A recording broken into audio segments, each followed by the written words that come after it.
Imagine you're 22 years old.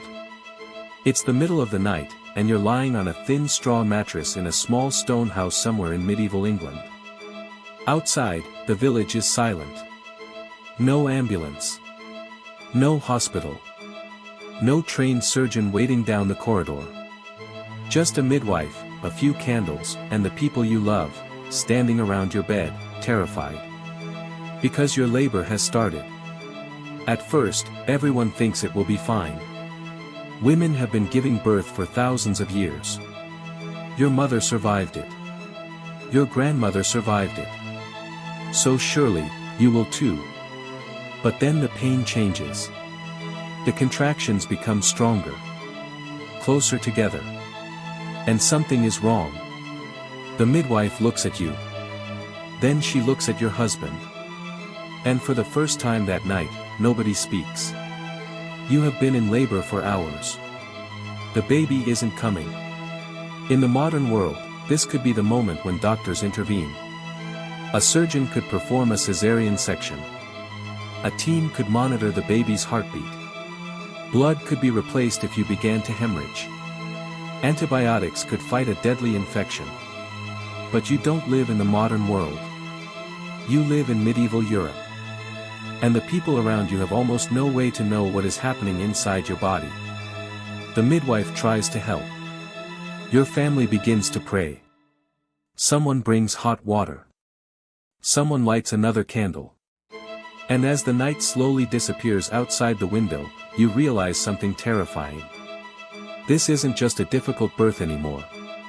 Your life, and your baby's life, may depend entirely on whether your body can do something it has never done before.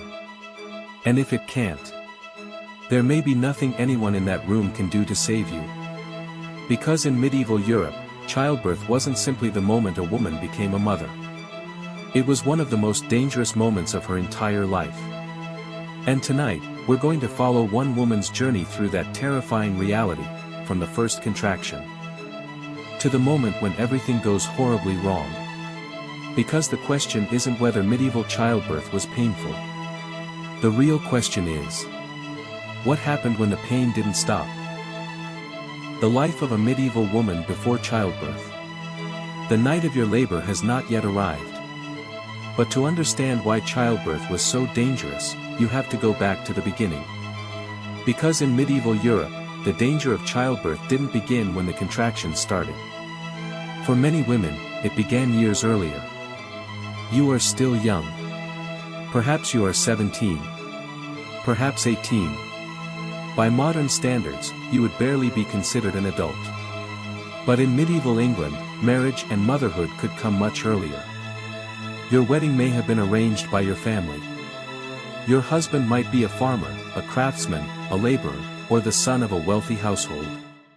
Your life is already expected to follow a familiar path. Marriage. Pregnancy. Childbirth. And then, if you survive, another pregnancy. And another. There is no modern contraception waiting in a cupboard. No reliable way to decide exactly when, or whether, you will become pregnant.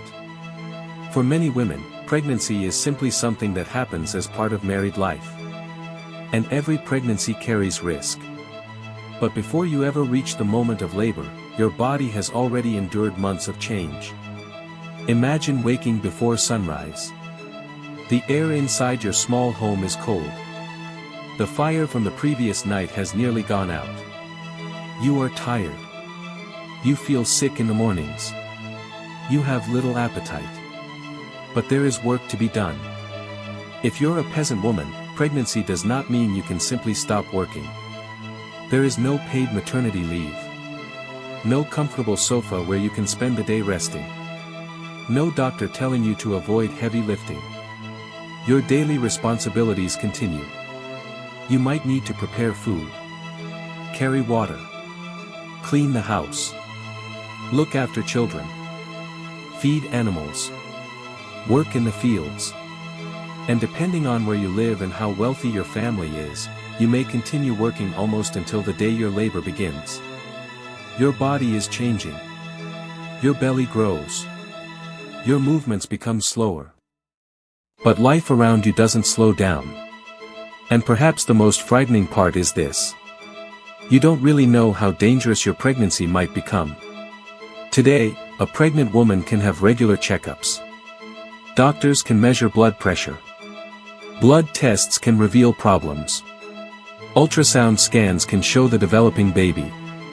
Doctors can sometimes identify serious complications before they become emergencies. In medieval Europe, none of that exists. There is no ultrasound. No electronic monitoring. No modern understanding of how pregnancy complications develop. No way to look inside the womb and know exactly what is happening. Instead, women and midwives rely largely on experience. On observation. On tradition. On knowledge passed from one generation to the next. A midwife might examine you. She might ask about your symptoms. She might look at the position of your belly. She might try to determine whether the baby is positioned correctly. But even the most experienced midwife cannot see what is happening inside you. And that uncertainty follows you through the entire pregnancy. Perhaps everything goes well. You feel the baby move. Your belly continues to grow. Your family begins preparing for the birth. Someone washes cloth. Someone prepares a place for you to lie down. The midwife is told that the time may be approaching. And slowly, the entire household begins to think about the same question. Will you survive? Because people in medieval Europe understood something that modern life has allowed many of us to forget. Birth could be unpredictable. A woman could appear perfectly healthy one day and be dead the next. The danger might come from heavy bleeding, or infection, or a baby positioned in a way that made delivery almost impossible, or labor that continued for hours, then days. And sometimes, the tragedy was even more cruel. A woman might survive the birth, only to die days later from an infection that modern medicine could heal. The night is almost over. You have been in labor for hours, but the baby still hasn't arrived. At first, everyone believed this was normal. The midwife told your mother to stay calm. She said the baby would come when it was ready. But now, even the midwife is worried. Another contraction hits. You cry out and grip the rough sheets beneath you. Your mother holds your hand. Push. You try. You push with everything you have left. But nothing happens. The baby isn't moving down. And suddenly, you realize something terrifying. No doctor is coming. There is no hospital nearby. No emergency surgery. No machine to tell anyone what's happening inside your body. The midwife has only her experience, and whatever knowledge she learned from the women before her. She carefully examines you again. Then she tells you to change position. You try. Another contraction comes. You push. Still nothing. Hours have passed. Your body is exhausted. The candles are burning low. Outside, the first light of morning begins to appear. Then, finally, the midwife sees the baby's head. Hope fills the room. Your mother starts crying with relief. You push again. The baby's head emerges. But the rest of the body doesn't. The baby is stuck. The midwife's expression changes instantly. She knows this could kill you. And now she has only moments to act. She tells you to push one more time. You gather the last of your strength. You scream. You push. And suddenly, the baby moves. A tiny cry fills the room. Your child is alive. Everyone breathes again. But then the midwife looks down. Her face goes pale. Because the bleeding isn't stopping. The baby survived the birth. But now, your life is in danger. And in medieval Europe, this could be even harder to survive than the labor itself. The baby is alive. For a few seconds, everyone in the room feels relief. Your mother is crying. The midwife carefully wraps the newborn in cloth. Outside, your husband hears the baby's first cry, and for the first time all night, he believes the worst is over. But then, the midwife looks back at you. Her expression changes. Something is wrong. There is blood. At first, no one panics. Some bleeding after childbirth is expected. But this is different. There is too much. And it isn't stopping. Your mother notices the fear in the midwife's eyes. What is happening? The midwife doesn't answer. She immediately begins working. More cloth is brought into the room. Your mother helps. The midwife tries everything she knows. But the bleeding continues. You feel your body becoming weaker. The room begins to spin. The voices around you sound distant. You can hear your baby crying somewhere nearby. You want to hold your child. You want to see that tiny face. But you can barely keep your eyes open. Today, severe bleeding after childbirth can often be treated with medication, procedures, blood transfusions, and emergency surgery. But in medieval Europe, none of those options are available. There is no blood bank. No modern medicine. No emergency room. Just a midwife desperately trying to keep you alive. Your mother tells you to stay awake. You try. But your strength is disappearing. And suddenly, everyone in the room understands the terrible truth. You survived the labor. You survived the birth. But you could still die before the sun sets. And even if you survive this, another invisible threat may already be waiting inside your body. An infection that medieval medicine had almost no way to stop. You survived the bleeding. Barely. The midwife finally manages to slow it down. Your mother is still beside you, holding your hand. The baby is resting nearby. For the first time, you think you might actually be safe. But then, the next morning, you wake up feeling different. Your body is weak. Your head is burning. You feel cold. Then suddenly, unbearably hot. Your mother touches your forehead. She immediately knows something is wrong. You have a fever. At first, everyone hopes it will pass. Maybe you're simply exhausted. Maybe your body is recovering from the birth. But as the hours go by, you become weaker. The pain in your body gets worse. You begin to shake. And now the midwife is worried again.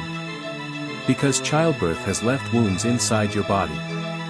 And in medieval Europe, cleanliness is not understood the way it is today. There are no antibiotics. No modern antiseptics. No sterile surgical equipment. Even the hands helping you may not be properly cleaned. A tiny infection can spread through your body. And once it does, there may be almost nothing anyone can do. Your mother brings herbs. Someone says a prayer. The midwife tries to make you comfortable. But the fever keeps rising. You can hear your baby crying. You want to get up. You want to hold your child. But you can barely move. Your husband stands nearby, terrified. Just days ago, he was preparing to celebrate the birth of his child. Now he is wondering if he is about to lose his wife. And the most horrifying part? The baby is completely dependent on you. If you die, who will feed the newborn? Who will hold the baby? Who will care for the child? Because in medieval Europe, surviving childbirth wasn't just about surviving the moment of birth. You had to survive the days that came after. And your fever is getting worse. Much worse. By the third day, you can barely get out of bed. The fever has taken over your body. Your skin burns, but you can't stop shivering. Your mother keeps placing a damp cloth against your forehead. Then she touches your hand. You're freezing. Something is seriously wrong. The midwife examines you again. She asks where the pain is. You try to answer, but your voice is weak. Your body aches. Your stomach hurts. And every breath feels harder than the last. Your husband stands in the corner of the room, holding the newborn. The baby is crying. You hear that tiny voice. You want to reach out. But you don't have the strength. Your mother tells you to rest. The midwife begins preparing herbs and warm liquids. She may have seen this before. A woman who seemed perfectly healthy after childbirth. Then suddenly developed a fever. Then weakness. Then confusion. Then death. Today, doctors would recognize the possibility of a serious postpartum infection. They could test for infection. They could give antibiotics. They could monitor your condition. But in medieval Europe, the cause is often a mystery. People might blame bad air, sin, God's punishment, or some invisible corruption that they simply don't understand. And while everyone searches for an explanation, the infection continues spreading. Your fever rises. You begin to drift in and out of consciousness. Your mother sits beside you all night. Your husband refuses to leave. The baby sleeps nearby. And as the candle burns down, you realize something terrifying. You survived the birth. You survived the bleeding. But now, your greatest enemy is something nobody in the room can see. And by morning, your family may have to make an impossible choice. Because if the fever keeps rising, there may be only one thing left to do. By morning, the fever is worse. You can barely recognize the room around you. The walls seem to move. The candlelight blurs. Your mother is sitting beside you, whispering prayers. Your husband is holding the baby. And the midwife is standing silently near the bed. She knows what the others are beginning to understand. You may not survive. But there is another problem. The baby is hungry. The newborn needs to be fed. And you are too weak. Your husband looks down at the tiny child in his arms. Only days ago, he imagined bringing his wife and baby home together. Now he is standing in the same room, wondering if he will leave with only one of them. Your mother refuses to give up. She brings warm water. She prepares herbs. The midwife tries to make you comfortable. But the fever keeps climbing. You drift in and out of sleep.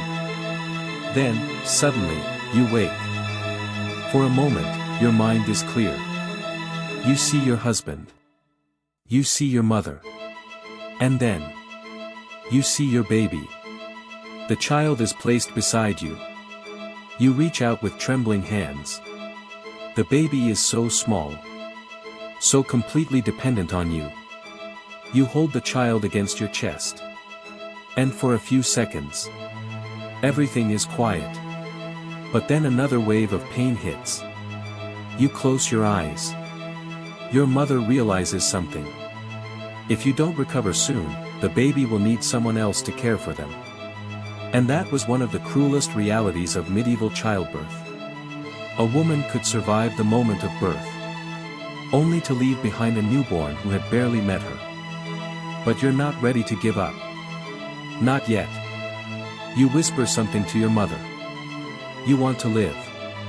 You want to see your child grow up. And for the first time since the fever began, the midwife sees something that gives her hope. Your breathing has changed. Your fever may finally be breaking. But then, the door suddenly opens. Someone has arrived from outside. And what they are carrying could change everything. The door opens slowly.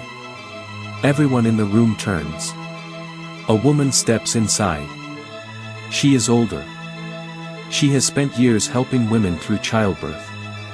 She is another midwife. Your family had sent for her when your fever became worse.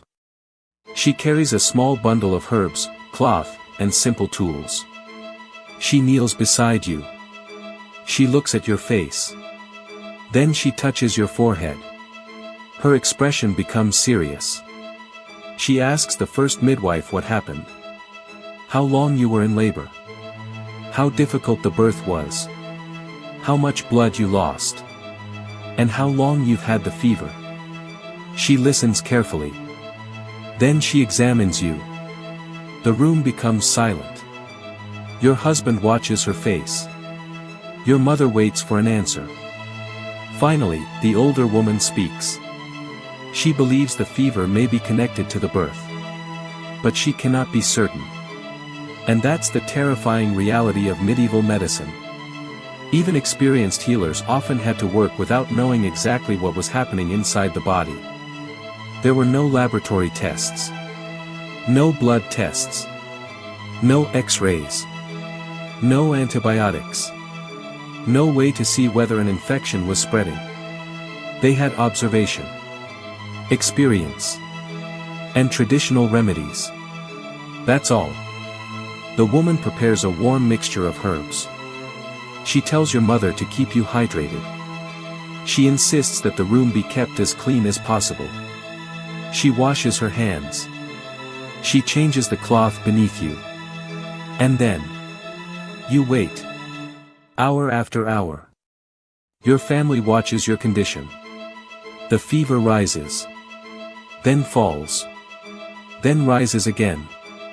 You drift between sleep and consciousness. But slowly, something begins to change. You wake up. Your mind is clearer. The room no longer spins. Your breathing is easier. Your mother touches your forehead. And this time, she doesn't pull her hand away in fear. The fever is finally breaking. You have survived. But the older midwife looks toward the newborn. And she reminds your family of something important. You may have survived childbirth. But your life as a mother has only just begun. Because in medieval Europe, surviving the first birth didn't mean the danger was over. For many women, it meant preparing to face the same terrifying ordeal again. You survived. The fever is gone. The bleeding has stopped. And slowly, your strength begins to return. For the first time, you can hold your baby without feeling like you're going to collapse. You watch your child sleep. You listen to that tiny breathing. And you tell yourself that the worst is behind you. But then, life begins moving forward again. Weeks become months. The baby grows. You recover. And eventually, something happens that changes everything. You realize you're pregnant again. At first, you're terrified. You remember the pain. The blood. The fever. The moment when you thought you were going to die. You remember your mother's frightened face. You remember your husband holding your newborn while you were too weak to move. And now, you're facing it all over again. Because in medieval Europe, a woman could spend much of her adult life pregnant, giving birth, and caring for children. There was no guarantee that your first dangerous birth would be your last. Every pregnancy was another roll of the dice. And every time you felt those first familiar symptoms, you knew exactly what might be waiting for you. Your husband tries to reassure you. Your mother tells you that the second birth might be easier. The midwife says that every birth is different. Maybe she's right. Maybe this time will be different. But you can't forget what happened before. As your belly grows, the fear grows with it. You begin preparing early. The midwife is called. Your mother makes plans. Your husband prepares the house. Everyone hopes for the best. But deep inside, you know the truth. The first time, you almost died. And now you're going to face childbirth again. And this time, the question isn't whether you know what childbirth feels like. It's whether surviving it once has made you any safer the second time. The months pass. Your first child is growing. You have learned how to be a mother. You know how to calm your baby. How to feed them. How to recognize when something is wrong. And slowly, The memory of your first childbirth begins to fade. But now you're pregnant again. And this time, something feels different. Your body is already tired. You haven't fully recovered from your previous pregnancy. Your first child still needs you. There is food to prepare, water to carry, work to be done. And another baby is growing inside you. In the modern world, pregnancy often comes with rest and medical care.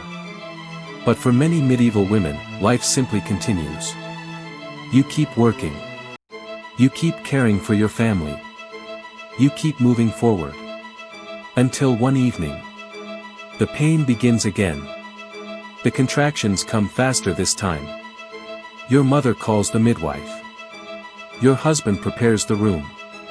And suddenly, you're back in the same place. The same bed. The same candlelight. The same fear. But this time, you know exactly what can go wrong. You remember the blood. You remember the fever. You remember how close you came to death. The midwife tells you to stay calm. But you can hear something in her voice. Concern. The labor is progressing differently. The baby is not descending normally. You push. Nothing. Another contraction. Still nothing. Your first child is sleeping in the next room. You hear them crying. You want to go to them. But you can't. Your entire world has narrowed to this room. To this birth. To this moment. The midwife examines you again. Then she looks at your mother. And your mother immediately understands. Something is wrong. The baby may be in a dangerous position. And this time, the midwife knows exactly what could happen if the birth becomes difficult. She has seen it before. She knows how quickly a mother can lose her strength.